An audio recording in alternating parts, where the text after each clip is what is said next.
Yeah, so I went on a little run this morning, and I was vibing out to the new Nas album. And I've been listening to it since it dropped. I think it dropped like about a week ago or so.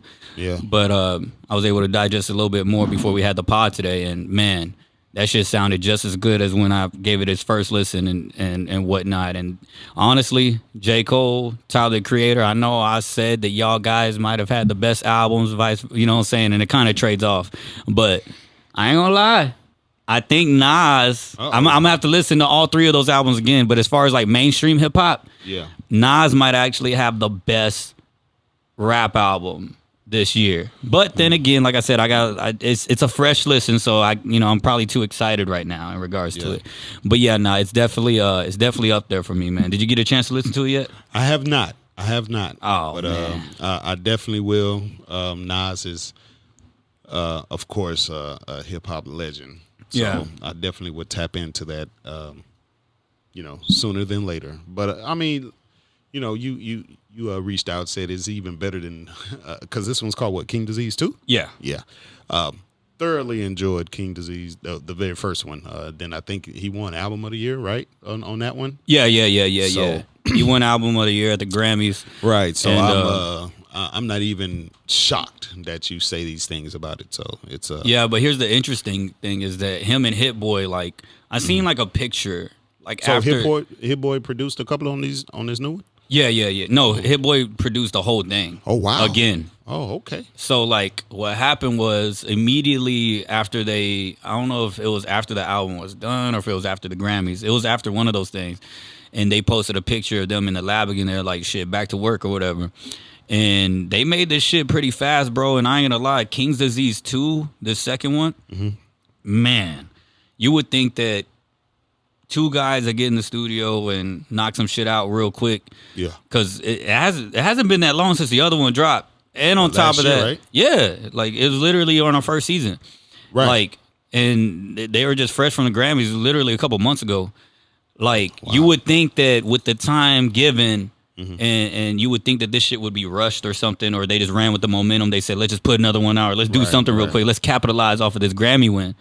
You would think that the work would sound like it was rushed. Nah, this shit actually sounds slightly, because King's Disease 1 is a really great album. Yeah. One of Nas's one of Nas's best pieces of work. I definitely agree. But this one, if I got to throw someone like a track in regards to, hey, listen to this and then reel them in to listen to the whole album, I'm going to say Death Row East, 40 Side, EPMD2, Rare. Damn, there's a few of them. There's actually more than just a couple. Store Run, Moments, Nobody, No Phony Love, Composure. Nas is good.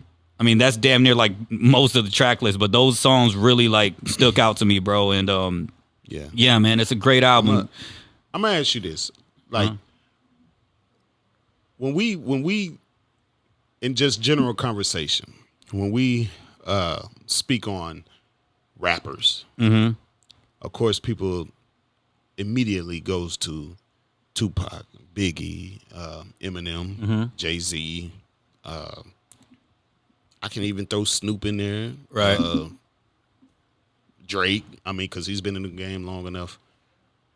For some reason, it's like Nas get overlooked. But, like, we respect him. Like, he can be there. But, like...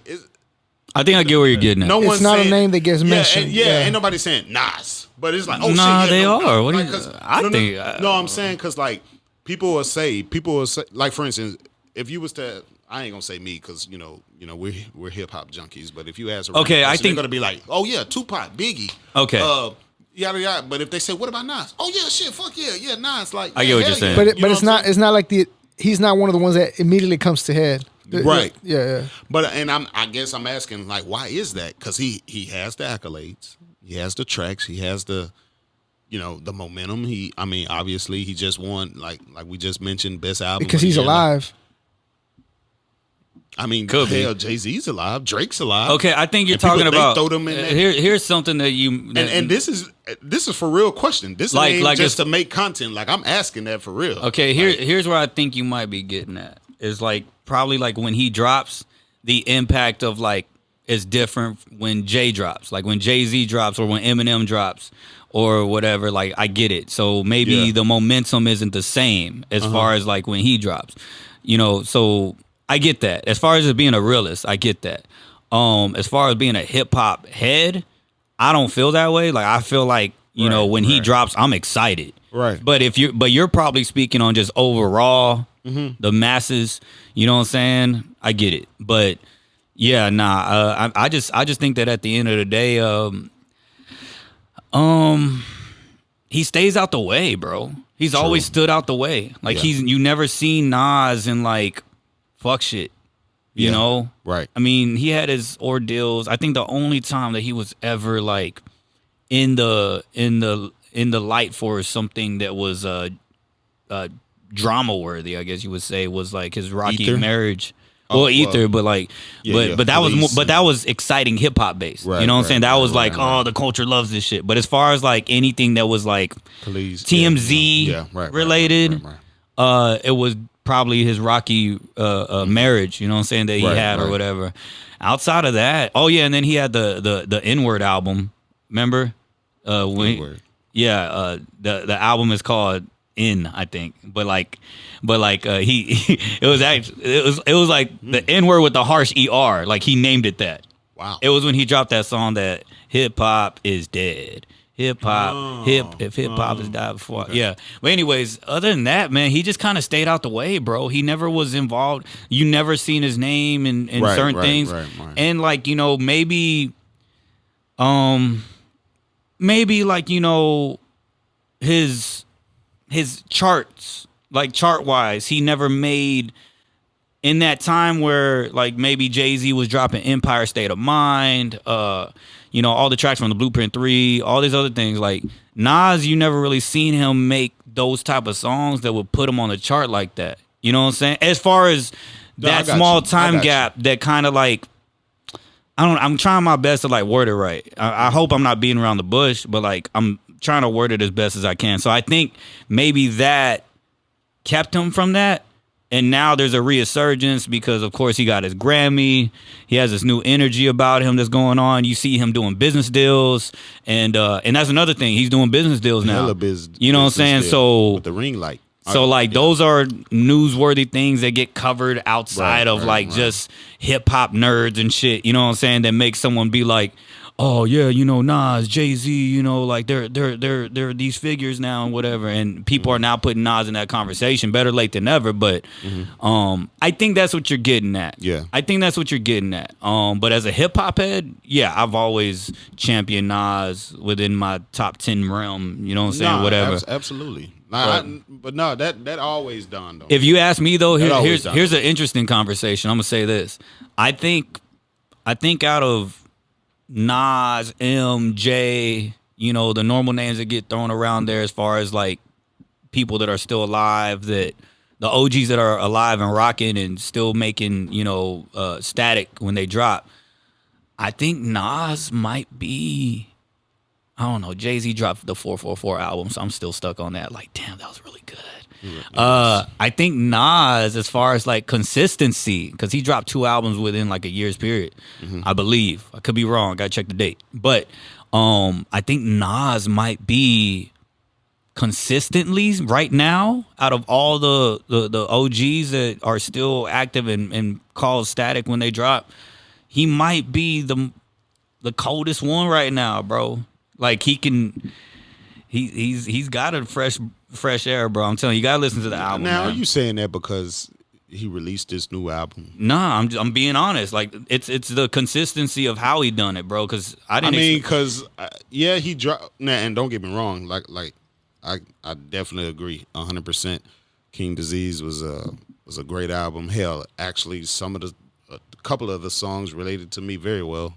I haven't listened to the second one yet, but I'm pretty sure I would not be disappointed. But yeah, I mean, can you really say he's out of the active or the well-known OGs like I mentioned earlier? Yeah.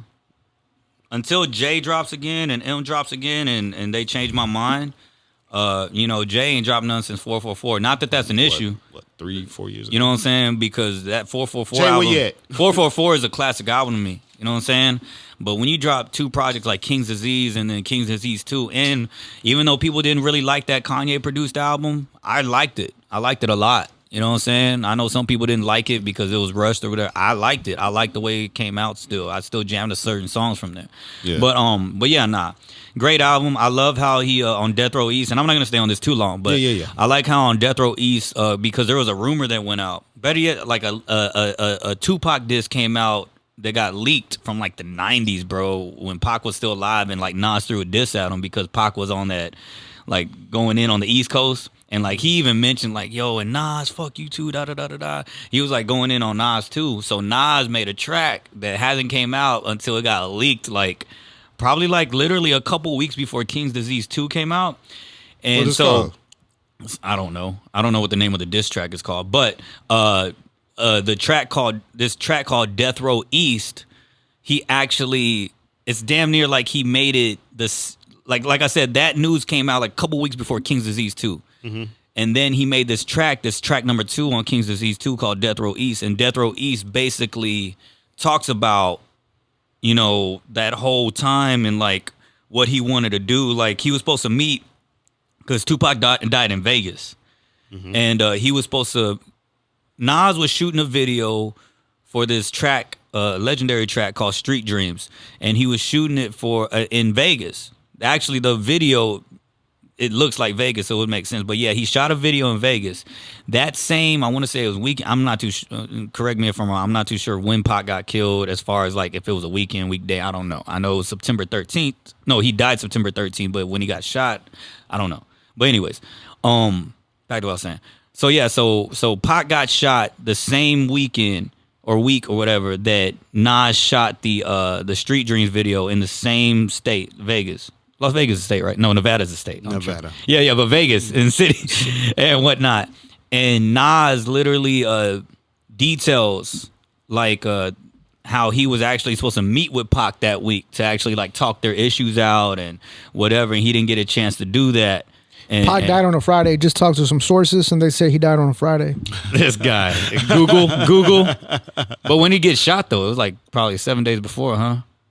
I think that's what it is. I will call his mom and get that figured out in a second. His mom passed away. J-Vaz. Awkward. Awkward as fuck. Might have to edit that out. but anyways, J-Vaz, are you drunk, man? She just recently passed away too. Yeah, man, like a couple years ago. Yeah, man. 2 years ago. Rest in peace, man. But yeah, Death Row East, man. It basically details that whole time period, and then on top of that, like he mentions how they were supposed to meet or whatever, and it's like it's a wild story. And of course, Death Row East was something that Suge Knight and Pac were actually in the development of making to like reach out to the East Coast and let it be known that there is no issue with the actual coast. It's just one rapper versus one rapper, miscommunication, whatever. Right. But yeah, man, that was a notable track. 40 Side is a dope track. It's like he's rapping over this modern day beat and got like ad libs from Future like scattered around it, and he's just talking all this OG talk, but he sounds so smooth on the track where it doesn't even sound like this. Excuse this term, but he doesn't sound like an old head rapping over a young guy's beat. Like he sounds like he fits that whole perfect. Like young dudes, older dudes should take note on how to actually get on those type of beats because Nas did it perfect to where he can impress. He can impress the older heads and the younger heads on what he did on that track. So 40 Side, that's the song I would send to someone. Out of all the tracks, that's the one I would send just because it's safe for everybody. Yeah. EPMD 2 features Eminem and EPMD. Nas has this fucking bar, and my bad, I'm like geeking out right now. You good. But like Nas has this one bar where he says, if they don't give me my roses, I'm gonna pick from my own garden. And that shit was so dope. Wow. And it goes with what you were just talking about right now. It's like, I get what you're saying, but most definitely, man, at the end of the day, who gives a fuck, man? Like, cause we all know, Lord forbid anything ever happens to Nas, and I don't even want to put that energy out there, but we know what we know Nas for. You know what I'm saying? We know what we know Nas for. And but yeah, man, at the end of the day, like with him saying that bar, like And M came and murdered that track too. You know, he did his rhyme patterns, and EPMD came on there and did exactly what they always do and whatnot. But that one bar, no matter what was said on that track, stood out to me so much. And I was like, God. And it'd be the most, it's a metaphor, but it's not the most, to me, the best lines come with the deepest of meanings. Right. Especially when you can. No matter how mediocre it may sound. Especially when you give it the context of what you had brought up. Right. Because it goes along with that. He literally answered your question. Yeah, literally, yeah. So I'm by just saying, if they don't give me my flowers, I'm going to pick from my own garden. And this motherfucker, you know that motherfucker got a garden in his crib. You know what I'm saying? No, straight up. I mean, he absolutely right. That make me even want to listen to it right now. Like, for real. Like I mentioned, like, that was a for real question. Like, yeah. Because I've done it. I've done it. I've listened to a great deal of Nas music and enjoyed pretty much all of it. Yeah. You know, and as soon as that conversation comes when asked up, on the spot, yeah, he doesn't come to mind. He don't come to mind, and I'm like, why? Yeah. But as soon as somebody said, "What about Nas?" But you do understand, though, we're from Texas. Yeah. You know what I'm saying? I mean, You know, you're not gonna find a lot of people like me as your friend who's gonna who loves hip hop. We can go to that record store where we're gonna host Kevin's thing, and if you ask about Nas, everybody be like, "Yeah, man, Illmatic," and then they're gonna go to Stillmatic, and then be like, "Oh yeah," and then when he dropped this album, you're gonna have a super nerd talk with those people. But if you don't find like hip hop heads, the overall conversation of music, yeah, that makes sense. Like if we go to New York, this conversation can be totally different. Totally. So it could be a coastal thing too. True enough. You know, Yeah, but it's fair that you have that thought though, or it's fair that you address that. So but if you're watching or you're listening and this is happening on your side of the world, East Coast, West Coast. Yeah, it could be totally different. We're from Texas. Drop a comment. Let us know if this is the same conversation y'all be having out there. There you go. J-Vaz, you've been doing this for years. This motherfucker knows what to do. God damn it. I love it. Yeah, man. Super dope track. And there's this Hit Boy. Hit Boy kills the production throughout this whole album. Oh my God. The beat switches and everything. Job, the first one, so. Yo, I was like, you know how Eminem can do his fast rap thing when he wants to? Right. He needs to get with Hit Boy, because what Hit Boy did to Eminem's bars, the reason why I would love for Eminem to reach out to a Hit Boy is because when Eminem started like doing like the different shit in his rhyme pattern and whatnot, Hit Boy changed the beat up a little bit, and it connected with Eminem's bars where, you know how some people they say, man, who's really going around bumping Eminem like that, bro? Eminem don't jam. Why y'all just listening to bars? And Hit Boy though changed the beat around Eminem's verse, not too much, but like he kind of switched it up just a little bit to where your head was bobbing as Eminem was rapping. I'm just like, damn.